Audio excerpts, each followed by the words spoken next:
At ano ba mga pag-uusapan natin na malupit na mga revelasyon mula kay Atty. Vic Rodriguez, mga bossing? Itong mga revelasyon ni Atty. Vic, ayan po mga bossing, ay kanyang binigyan ng analysis, mga bossing, itong ipinasang impeachment complaint ng House of Representatives dyan sa Senado. Gigil na gigil ang Senado, ha? By the way, visit na visit ang Senado, mga bossing. Visit na visit ang Senado dahil pinasahan sila ng bola kung kailan last 2 minutes na. Tapos ngayon, pinipressure sila ng mga makabayan at sinasabi na simulan nyo na yan, simulan nyo na yan. Nagalit ang Senado, mga gago pala kayo eh. Tarantado pala kayo, ang tagal-tagal na nasa inyo yan eh. Ipapasa nyo sa amin last minute tas gusto nyo magtrabaho kami, putangin na nyo.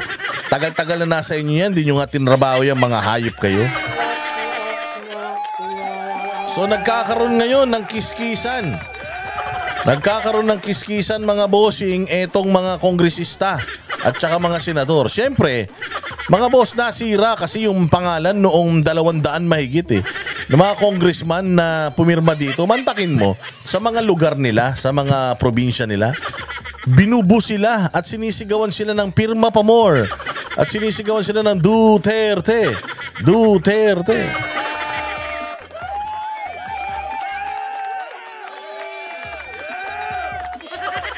Diba? Pantakin mo yan. Kaya ngayon, yung mga congressman ngayon, pinipressure nila yung Senado para yung galit ng taong bayan mapunta na sa Senado. Mawala na sa kanila. Siyempre, tatakbo silang mga kongresista. Yung iba dyan na mga tapos na mag-congressman, tatakbo mga gobernador, mayor yan. At gigil na gigil yung taong bayan sa kanila. Ito naman, Barbers, akala ko ba boses ng sambayan ng Pilipino yung nire-representa ninyo?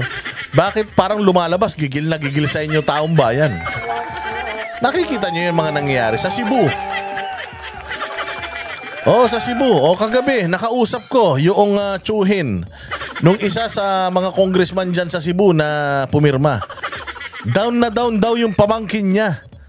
Dahil galit na galit daw yung mga taga Cebu, yung constituents yung pamangkin niya dahil pumirma siya. Same goes with dito sa Mindanao. Yung sa Davao del Sur, winawarak yung mga poster niya ng mga tao dyan. Dyan sa Dinagat Island, nag-iiyak na si Ecleo dyan. So Barbers, fake news ka. Kung merong fake news dito na dapat iniimbestigahan, ikaw yun. Sinasabi mo na kayo ang boses namin, hindi nyo nga kami pinapakinggan, pinapatay nyo nga yung boses namin eh. Sasabihin nyo na yung pirma nyo, boses yun. Pirma ng milyon-milyon Pilipino. Of course not. How can you represent us if kayo mismo yung gusto magpatahimik sa amin? Di ba pinapatawag nyo kami dyan sa Tricom? Para patahimikin kami at babuyin kami dyan, bastusin kami dyan, makabawi kayo sa mga pang-uurat namin sa inyo sa social media at sa mga channels namin. Diba? So paano mo sasabihin na pulso ng taong bayan yung ginawa nyo? Kung totoo na kumita kayo dyan ng 150 million kada pirma, kung totoo yun ha, tangina kayo lang ang kumita, kayo lang ang masarap ang buhay, tapos gusto nyo damay kami. Kapal naman ang mga mukha nyo. Kapal na mga pagmumukha nyo. Hindi ko sinasabing totoo yung 150 million na kumakalat na kinulim na na ibinayad bawat pirma, pero kung totoo yun, kapal naman ang mukha nyo, sinasabi nyo kayong boses namin, tas wala kaming balato.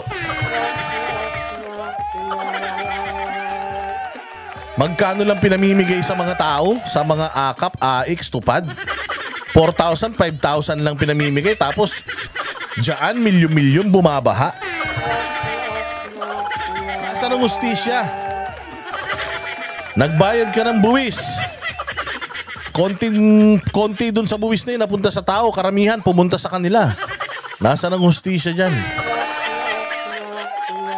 So dito mga bossing, mainit na tinuligsa ni Atty. Vic Rodriguez itong impeachment complaint na inilipat sa Senado.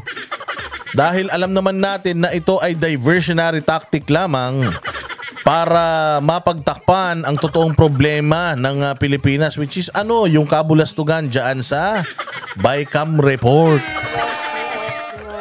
Yun talaga yun. Wala nang iba. Kaya nila minadali yan. Mantakin mo articles of impeachment nila, palpak. Saan ka makakita ng kasama sa articles of impeachment yung hindi tamang deklarasyon ng salin ni BP Sara? Tapos nang hihingi sila ngayon sa impeachment court na isubpina yung mga bank accounts ni Inday Sara para mapatunayan na yung salin niya hindi tama or akma sa kanyang mga sa kanyang idineklara. Saan ka makakita ng ganyan? Kadalasan mga bossing, kadalasan po kapag ikaw ay nag-akusa, the burden of proof and the burden of the truth nasa iyo. Ikaw ang dapat magpipresenta noong mga ebidensya, kaya ka nga nag-aakusa kasi may ebidensya ka. Tapos wala kayong ebidensya na hindi akma yung salin ni BP Sara sa aktwal na yaman niya.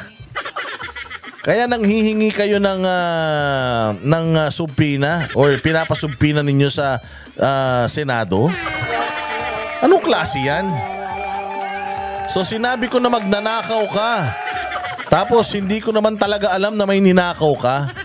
Basta lang magnanakaw ka. Pwede ba yun?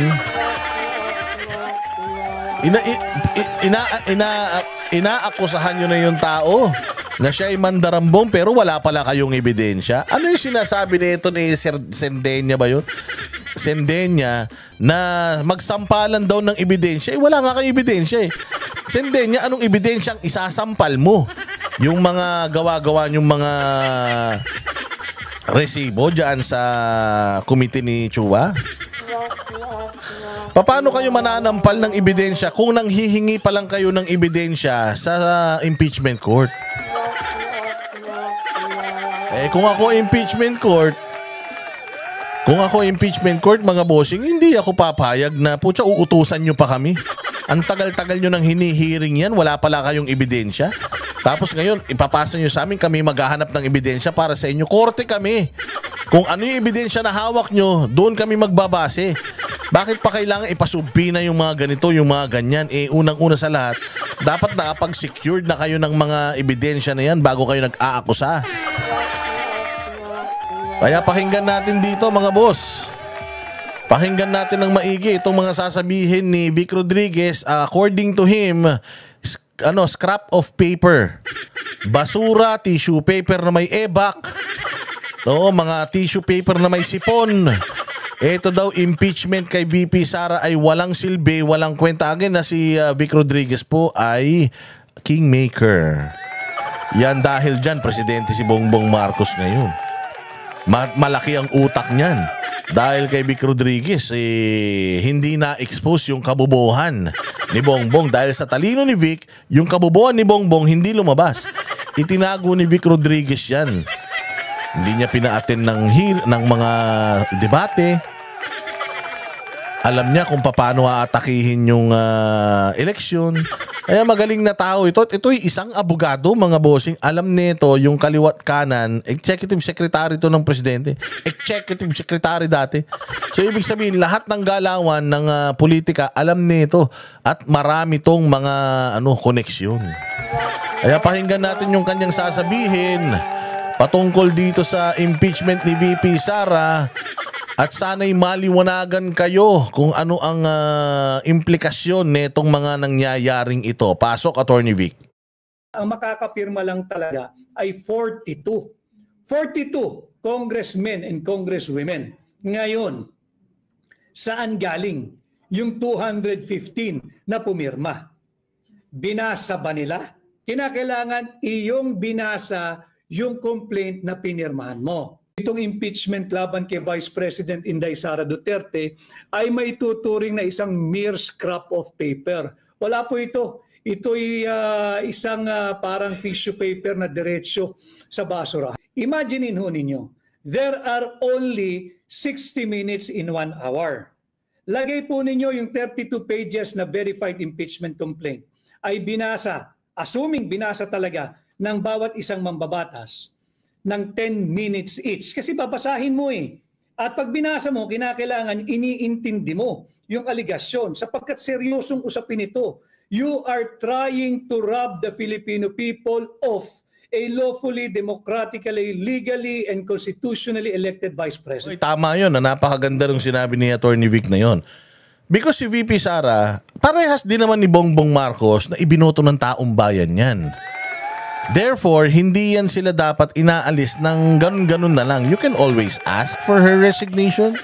You can always tell her that you're not happy with her performance.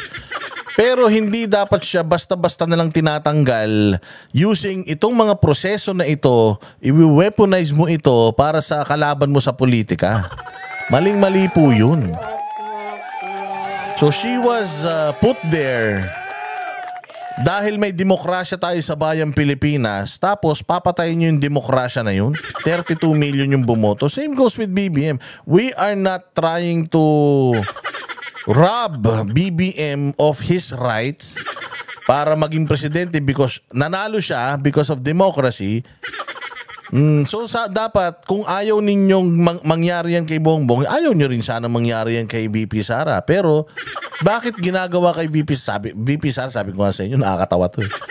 Saan ka makakita na ang Vice President ini-impeach? Wala namang significance ang Vice President in the first place. She's just a heartbeat away from becoming a president. Meaning, she's just waiting for the president to die bago siya magkaroon ng relevance or ng trabaho sa bayang Pilipinas. Kaya nga nang hihingi siya ng mga trabaho sa executive. Pahingi nga akong trabaho, bigyan mo akong trabaho. Kasi wala talaga siyang mandato. Ang mandato niya is humalili.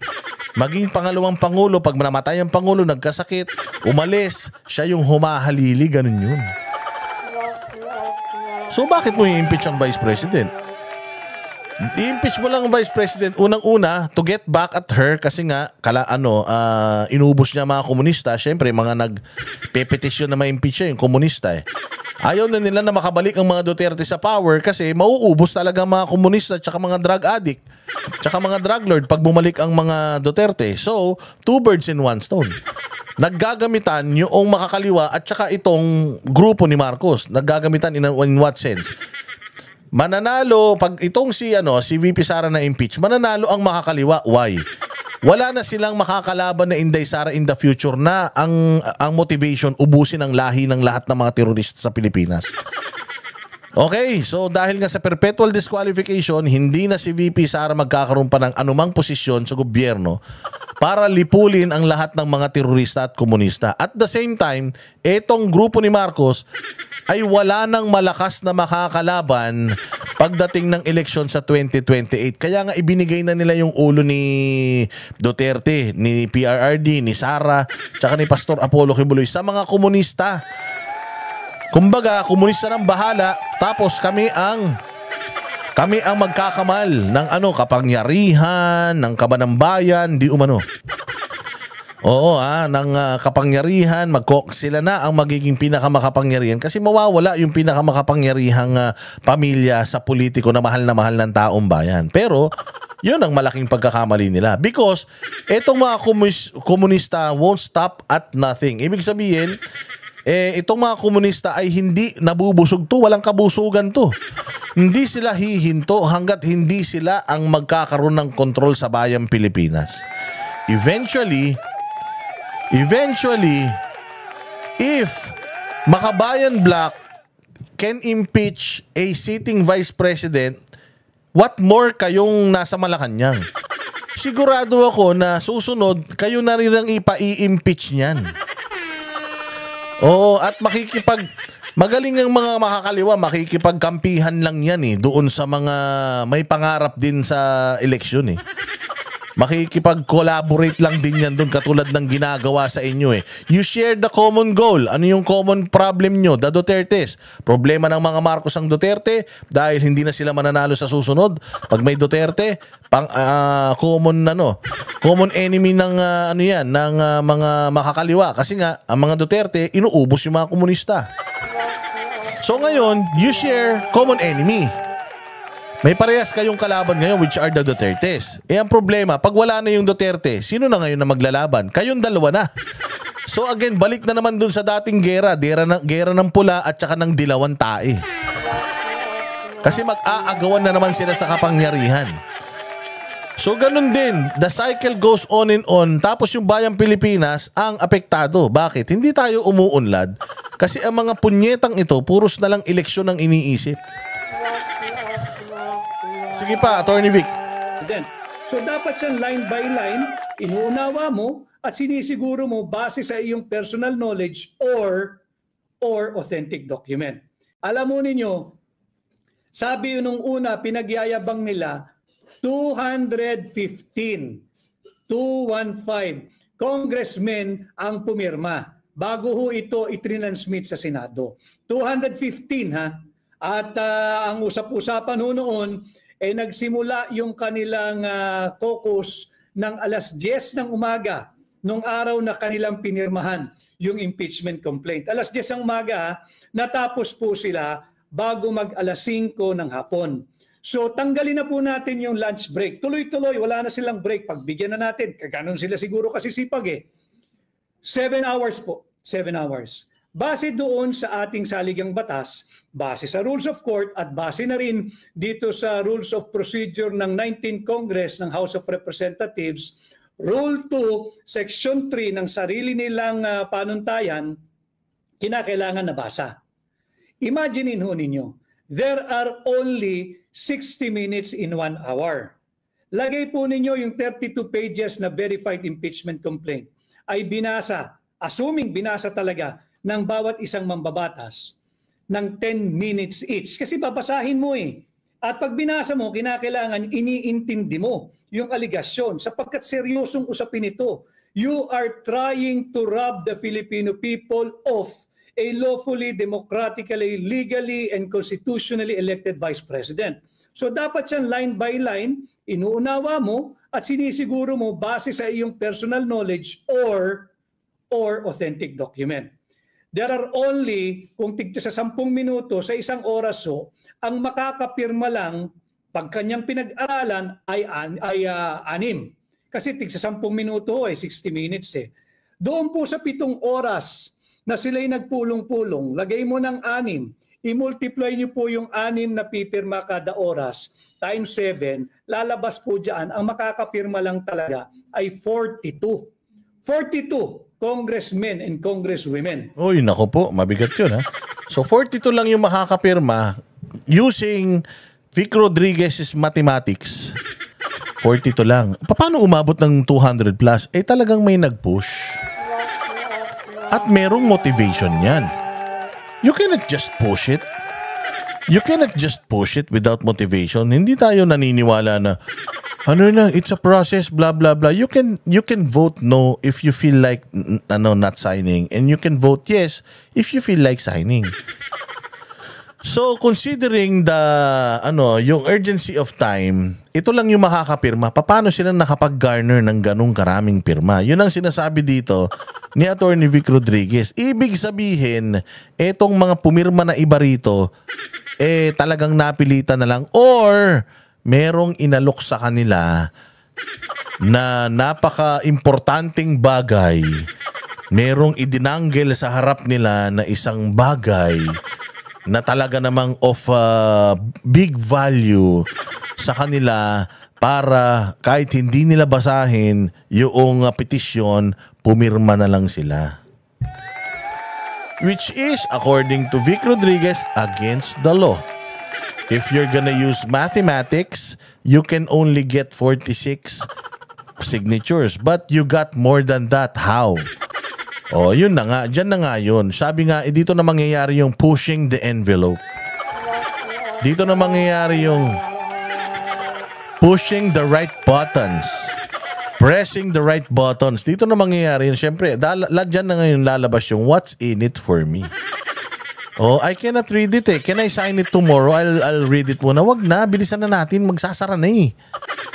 Ha? Minamadali mo ako. Hindi ko nababasahin to. Okay na yan. Hindi pa pwede yung baka sumabit ako dyan. Eto, sa'yo. Ay talaga. Sige, pirma na ako. Yun.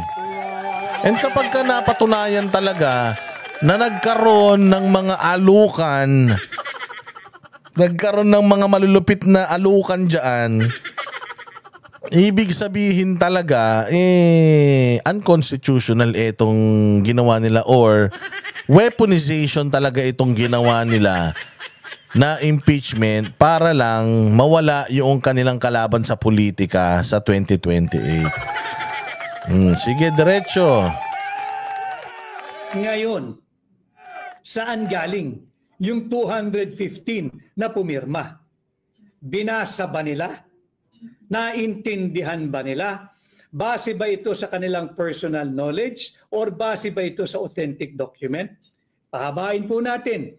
Lagay na lang natin, marunong po silang lahat mag-speed read. Talagang mabibilis magbasa at talagang matatalino na intindihan nila yung aligasyon na kanilang ibinibintang at ipinupukol sa ating pangalawang Pangulo at dahil sa kagustuhan nilang nakawin ang posisyon ng pangalawang Pangulo, minadali nila. Lagay po natin na tigli 5 minuto kada magbabasa at pipirma. Kung 5 minuto kada kongresista, sa loob ng 1 oras, 12 kongresista lang ang maaaring makapirma. Kasi nga ho, 5 minuto and times 12, di 60 minutes po yun, 1 hour. 7 oras po silang nagpulong, closed door, lagay mo na, walang lunch break, wala lahat. Walang toilet break, walang water break, walang break lahat. 7 hours. Lagay po ninyo yung 12 times 7. Kada oras may 12 pipirma. Sa 7 oras, ang makakapirma lang ho na umunawa, umintindi at binasa ay lalabas sa 84 congressmen and women. 84. Sa buong araw na yon na sila'y nagpulong ng 7 oras. 84. Saan galing? Yung 215 signatures. Ibig sabihin, merong hindi nagbasa, meron na lamang pumirma. Ano naman ho ngayon kung tanong ninyo kung hindi niya binasa? Gusto niyang pirmahan. Bawal po kasi yun. Yun po yung mahigpit na seguridad na binibigay ng ating saligang batas. Pagdating doon sa 1/3 na pipirmahan at yan ang sinasabi ko. Hindi pwedeng pirma ka ng pirma. Inihalal ka ng taong bayan dyan para sa due diligence mo. Kailangan lahat nire-review mo, lahat na iintindihan mo so that kasi nga ikaw ang boses ng mamamayang Pilipino So that kapag tinanong ka tungkol sa bagay na ito, naiintindihan mo. Yun ang problema nating malaki. Napirma lang kayo ng pirma nang hindi nyo naiintindihan. Yung mga bagay-bagay katulad ng nangyari mga bossing, sasabihin ko sa inyo, merong isang ulat si Ted Filon. Ini-interview niya si Ngiwi. O sinasabi niya kay Ngiwi na noon bang ni-ratify yung budget? Noon bang ni-ratify? May kopya ba kayo noong budget bago kayo nagsipagpirmahan? Wala daw silang kopya ng budget. Wala kaming kopya kasi online na O sige, online. Pero nabasa, meron na bang online copy ng ratified na or enrolled bill? Bago kayo nagsipag-agrihan, pirmahan, anong sabi nila? Hindi, kaya nga hindi ako kaya nga hindi ako pumirma. Sabi nung Sindeni, kaya nga daw siya kumbaga, tawag dito, inhibit ba tawag doon? Basta hindi siya pumirma dahil nga wala. So ibig sabihin, nangyayari sa Kongreso yan. Confirmation na galing kay Ngiwi na meron silang mga meetings na pinapipirma sila pero wala sa harapan nila yung mga papel na pinapipirmahan sa kanila. And yung iba, pumipirma na lang even without the copy, even without reviewing it, which is maling-mali po yan. Mali na gawain po yan na pumipirma nang hindi alam yung pinipirmahan. So ito yung sinasabi ni Attorney Vic dito. Itong karamihan sa mga pumirma dito signed dahil sa isang bagay. Kung totoo yung 151 million na ibinibigay kada pirma, malamang dahil doon. Hindi mo na talaga babasahin kasi pipirma ka na lang dahil doon sa bonus na makukuha mo at saka doon sa alok na mga AKAP, AIX at kung ano-ano pa yan. Kung totoo yan Kasi sinasabi ni Attorney Vic ako personally, I will not sign it. Kung alam kong tama o alam kong mali, I will not sign it kung alam kong mali. I will sign it kung alam kong tama. Pero, paano mo malalaman kung tama o mali kung hindi mo nire-reviewin? doon sa current na oras na meron sila, wala nang time para reviewin yun. So, paano nakapirma itong mga tao na to nang hindi nire-review? Yun yung labag sa batas according to Vic Rodriguez. I-endorso ng mga mambabatas, kinakailangan po verified impeachment complaint. Ano po uli ang ibig sabihin ng verified? Ito po'y dapat binasa, naintindihan, naunawaan, at ito'y base sa kanilang personal knowledge or authentic document. Ngayon, kung sila po'y magpapalusot na naman at bubuduli na naman tayo, sabihin nila na 2 araw nilang ginagawa itong makabudol na impeachment complaint, multiply nyo lang po yung aking halimbawa. Kung 10 minutes each, sa 6 hours, per hour, 6 lang ho makakapirma. Sa 7 oras, 42. Kung 2 araw nilang ginawa iyan, ganun din 84. Ayun na, kasi ganito yun. O, so ako may papel. Baka hindi nyo kasi naiintindihan. Ako may papel. Inilalako ko yung papel. Inilalako ko yung papel. Pipirma ka mismo dun sa papel na nilalako ko. Siyempre, pag inilako mo sa akin yan, basahin ko muna. Di ba? Ano ba yan? Tingnan ko nga. Okay, sige, pirma. Okay, so that's one. And it will take you long, at least an hour for you to read all of it, internalize it, and then make a decision whether you're gonna sign or not. Yun yung sinasabi ni Atty. Vic dito. Hindi ito something na bumagsak sa lap nila tapos binasa nila ng sabay-sabay. Hindi. Isang complaint ito na pinapirmahan sa lahat. So kulang. Kung 2 araw, kahit daw 2 araw, kulang na kulang yun, hindi makakakuha ng ganong karaming pirma yun. Unless nga merong basahin mo yan, pag binasa mo yan at nag-no ka dyan, wala kang lagay. Pero kapag pinirmahan mo na yan kagad, meron kang bonus. Unless ganun ang usapan, talagang hindi na magbabasa yung mga nyo, which is against the law. Lang ang makakapirmang umunawa doon sa kanilang verified impeachment complaint sa loob ng 2 araw. Hindi pa rin po mapapaliwanag bakit 215. Ngayon, kung sabihin po natin na nag-speed read nga po sila, magagaling sila, matatalino at henyo sapagkat sila lang ang nakakasagot ng 3 plus blank is equal to 6.325 trillion. Pagbigyan na rin po natin sila rito. Kung 12 kongresista po ang pipirma kada oras, sa 7 oras ay may 84.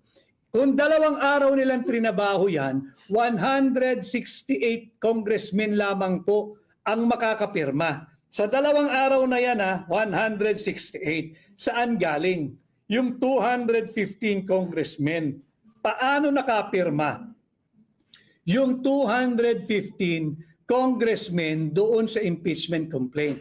Kung imposible na makapirma ang 215 sa 2 araw, higit pong imposible na makapirma yung 215 sa loob ng 1 araw, sa loob ng 7 oras na wala na pong break. Kaya sinasabi natin na talagang kulang, mali at hindi na naman naaayon sa ating saligang batas itong verified impeachment complaint. Malinaw po kasi, silipin po ninyo, ay kaya ho natin pinasisimple yung usapan sapagkat ang atin pong misyon ay maghatid sa inyo ng nararapat at tamang impormasyon at sinisikap ko pong pasimplihin itong mga mahalagang usaping bayan na dapat po'y kabahagi kayo.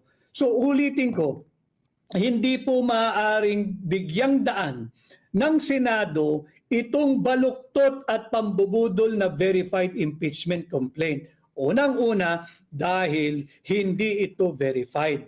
Tingnan po ninyo yung last 2 pages ng complaint na yan. Pinirmahan lang nila at ang inattest lamang dyan ng Secretary General ng House of Representatives ay humarap sa kanya yung 215 congressmen and women at pumirma sa araw na yon. Pero hindi sinasabi doon na sila ay pumipirma at pinagbibintangan ang pangalawang Pangulo base sa kanilang personal knowledge or based on authentic document. Hindi po yan yung kontemplasyon ng sinasabi ng ating saligang batas, Article 11, Section 4, na dapat po ay verified impeachment complaint kung ang gagamitin po nilang pamamaraan ay yung may nag-endorso na 1/3 ng miyembro ng House of Representatives. So, kaya po ang titulo natin, mere scrap of paper. Basura po yung final nilang verified impeachment complaint. At isa na namang pambubudol dahil hindi po ito verified.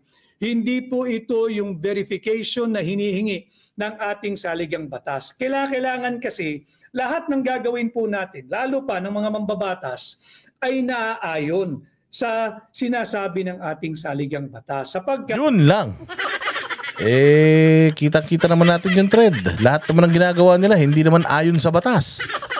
O hindi ba lahat naman puros kabulastugan at lahat naman puro sila na nasusunod. Kaya nga sabi ko, para na tayong komunista eh. Meron tayong batas na nandiyan dyan in place para i-utilize, pero iba ginagawa nila. Hindi akma doon sa mga batas na dapat na sinusunod nila. O yun ang problema nating malaki, Attorney Vic. Pero napakaganda nitong sinasabi ni Attorney Vic dito, kung inyong iintindihin lang ha. We are using mathematics and we are using Senator to be Vic Rodriguez's law.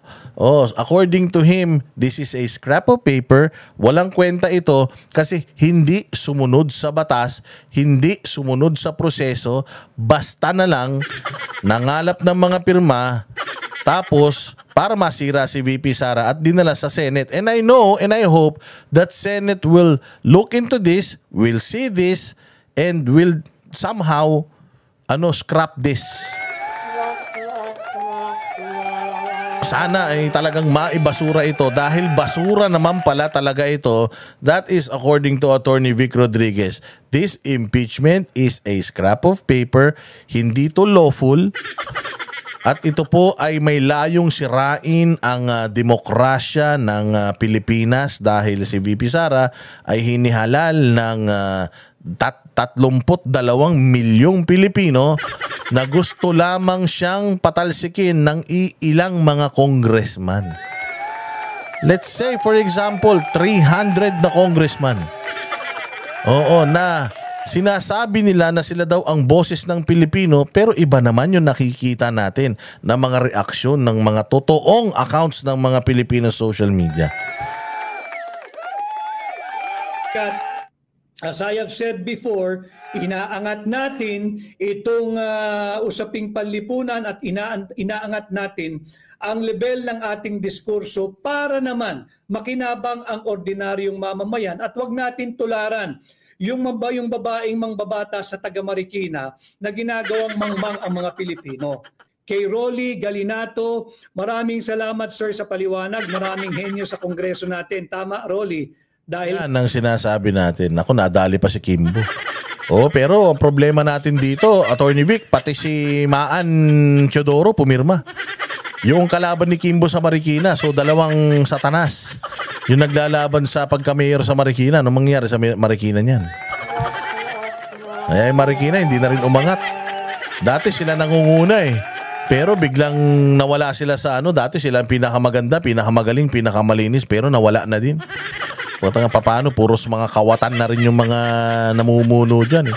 Kaya ganyan na nangyayari. Naku po, maraming salamat Attorney Vic sa pagpapaliwanag at hanggang sa susunod magagamit ulit natin itong mga statement na mga ganito para malinawan, magising ang utak ng mga Pilipino at balang araw ay magamit natin ito as reference para paano tayo pipili ng mga matitinong kandidato tuwing may eleksyon. And I believe Attorney Vic Rodriguez is one of the intelligent choices na meron tayo ngayon. PDP laban, buo yan. Vic Rodriguez, Pastor Kibuloy, Marcoleta, Jimmy Bondoc, isama natin yan.